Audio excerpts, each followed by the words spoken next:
Hi guys, I'm Simon Wood, and as promised today I'm going to show you how to make this humble potato into salt and pepper chips. It's exactly like a takeaway, but you're going to be able to do it at home, something really tasty. Get the kids involved. If you haven't got potatoes, use frozen chips. If you're missing spring onions, use Leeks. Just use onion. You've got to be inventive and work with what you've got available. This isn't something where you don't have to go out getting more ingredients and shopping. Work with what you've got. As long as you've got chips, we can make something work. So here we go, your ingredients: pepper, leek tops, potato, ginger, garlic, green and red chillies. If you haven't got fresh, use dried. Got some salt and pepper and an onion. Here we go. So first of all, I'm going to do my chips. Let's take the ends of my potato. I'm going to give myself a nice flat edge there, something to work with, and then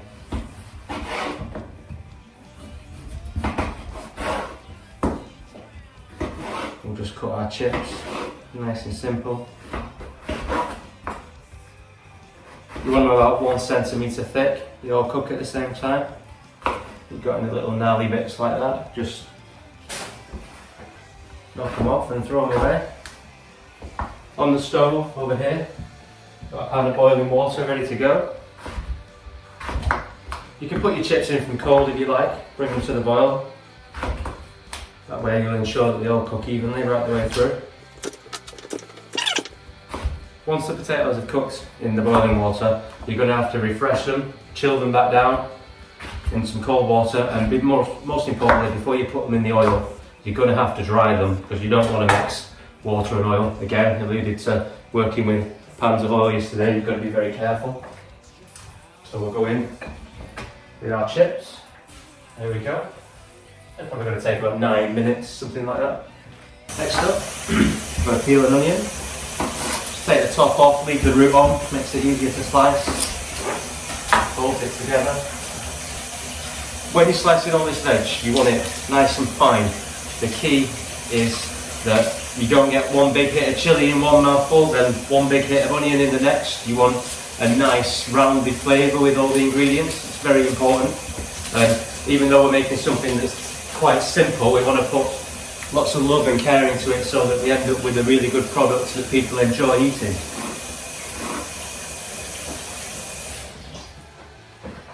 Over there, out of shot, that's my sink full of cold water. So we'll just slice our onions like so. Nice and fine. That's what we're looking for. Our chips are boiling. If, when you're watching this video, you have any ideas of your favourite takeaway, what you'd want me to do, then drop me a message or send me a picture of what you've made today with "why don't you make me this" at Simon J Wood UK. That's on Instagram and Facebook. And if I've got the ingredients in without having to go to the shop, quite well stocked at the moment, I will see if I can make your dish, provide you with a recipe, and then you can cook along at home and send it off, and we'll see what we've got. Any of this trim that you've got here, you can save to one side, maybe make a vegetable stock. No point in throwing it away. Or you can put it on a compost heap, which is what I do down there. Garlic, we'll just take the top and tail off. Push that to one side, top and tail again.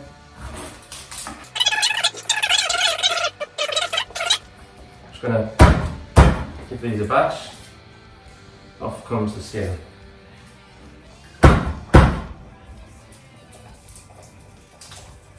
When I first got into cooking, I found it very therapeutic. I still do from time to time, and even now when we're stuck at home and we can't go and do the things that we want to do, it's still my go-to. What can I do to unwind? So even though these recipes are beneficial to you watching at home, they're also beneficial to me here, because they keep me occupied, I'm enjoying it, and I get to have a nice tea at the end of the day. So that's or is it dinner? Did you see the poll? Who knows? I think it's lunch and dinner, but I think that's the restaurant that's made me like that.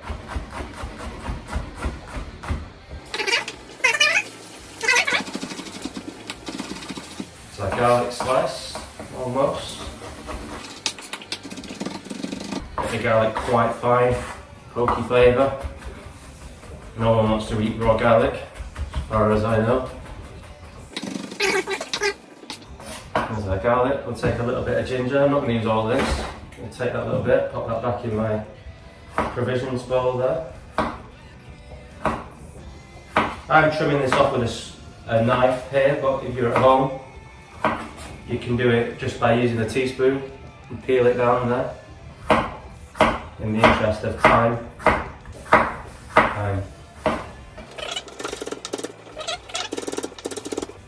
What we're going to do once we've got all these chopped, we're going to saute them off in a pan. And cook them out before we mix with the chips. Okay, green pepper, watch. Just push inside.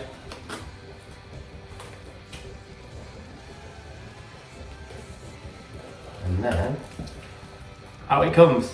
There you go, de-seeded pepper. Just tap the seeds out there. For a minute there I thought that wasn't going to come out, I'm not going to lie. Unfortunately we've not got the luxury of a studio where we can take things time and time again. Like everyone else, I've got a supply of ingredients that I'm trying to make last for as long as we're in isolation. I don't want to go out shopping at all. Luckily I have a very good veg supply at a local farm shop that's been delivering to me. So when the need comes to go out I will do, but not just yet.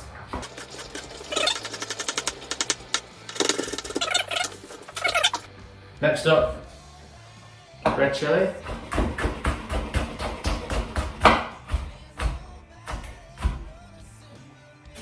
Save it in there. Some green chilies.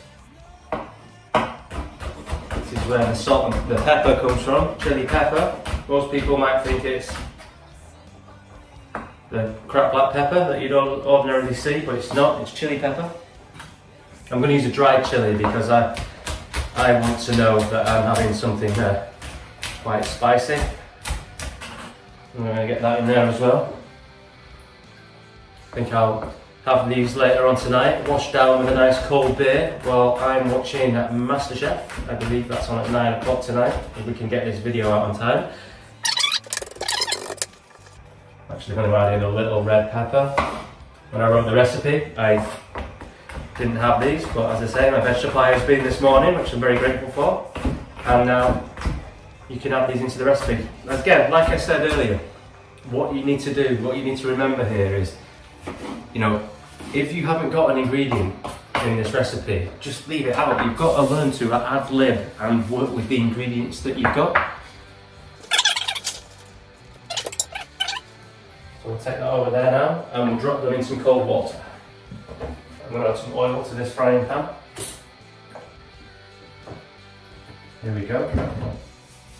Before we start to go in with our vegetables, so let's just get these into this little bowl here. Remember guys, when you're working with chili, especially in the current climate or any other time, don't touch your face, wash your hands regularly. Be careful if you go to the loo after chopping chilies, we've all been there, or in one particular incident when you're putting your contact lenses in. That's never nice, and it's definitely not nice, it's not big and it's not clever. So here we go, we've got our salt and pepper mix. Just going to saute these off in the frying pan, seasoned with some traditional sea salt and black pepper. Let's let this get up to temperature.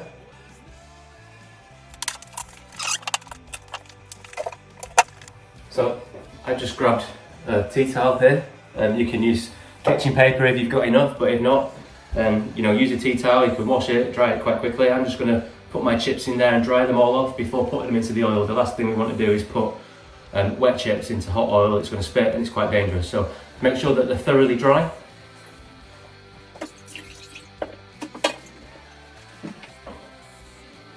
Drying the chips, you can see. There we go. Leave them there for a moment, and then we'll go in with our salt and pepper mix.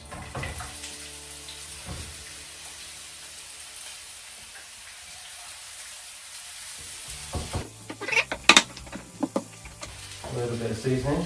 I mix mine together, so like that. There we go.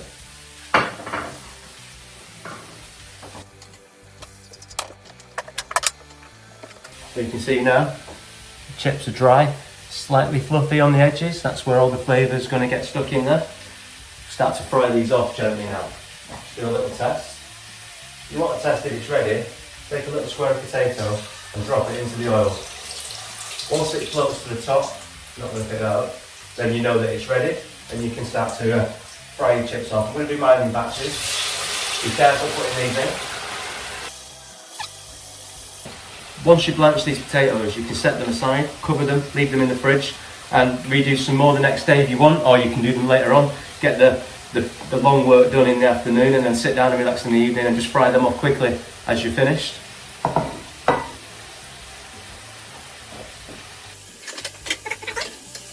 Move my chips around, give this a little stir around.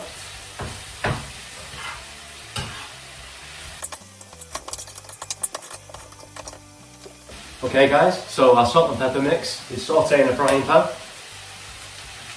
Our chips are in the fat fryer, we've cleaned down. All we've got to do now is wait and then mix them all together and serve. It's as simple as that. One last thing, if you've got some, just a little touch of coriander leaf. I haven't got any fresh, so I'm adapting my recipe and I'm going to finish the chips with this and some fine salt as well, just because the fine salt will stick to the chip more so than a Maldon sea salt will. Okay, so we've now got our salt and pepper mix there, all cooked off. A little bit of charring just on the edge. That's what we want, intensify the flavour. We'll pop that to one side. That'll be good in the fridge for 3 days. You can add it to chicken breast, piece of fish, salt and pepper chips like I'm doing now. There's, you know, limitless things that you can do. You can literally foods whatever your preference. You just do whatever you like, and if it works for you, it works for you. So because I'm using new oil, you can see my chips are quite light, but when you break them inside, they're nice and fluffy. Perfect. We're almost there now guys. We've got our salt and pepper mix ready. Our chips are in the fryer. All we need to do now is add them into a big bowl and combine the two together. Sprinkle with coriander leaf and some fine salt and we are good to go. Okay, so here we go. Got our first batch of chips. On top we'll go with some of our salt and pepper. Into the bowl.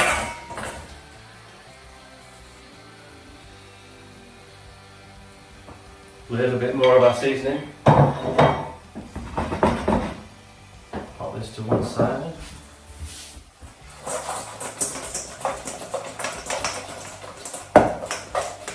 Give them a little shake.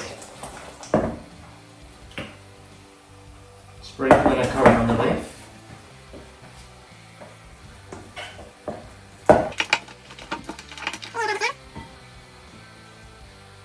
Little cheeky bit there.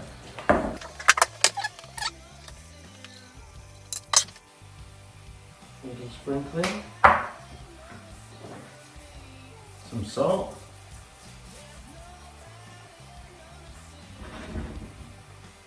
And there you have it guys. Simon's salt and pepper chips, made at home.